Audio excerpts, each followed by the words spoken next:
সুপ্রসদী দেখতে পাচ্ছেন টাঙ্গাইলের অবস্থা। টাঙ্গাইল পৌরসভার সামনে প্রচুর ছাত্র আন্দোলন চলতেছে, কোটা সংস্কার। দেখেন খুব অবস্থা খারাপ, ভয়াবহ অবস্থা, আগুন ধরায় দেওয়া হয়েছে। দেখেন ওই যে দেখেন অবস্থা খুব ভয়াবহ। ছাত্র আন্দোলন চলতেছে, কোটা সংস্কার। সবাই ছাত্রদের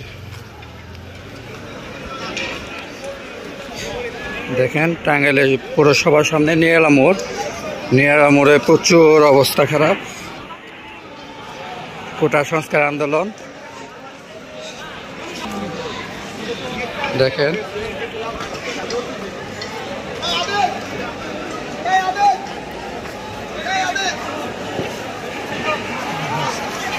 দেখেন কোটা সংস্কার আন্দোলন, খুব অবস্থা চলতেছে।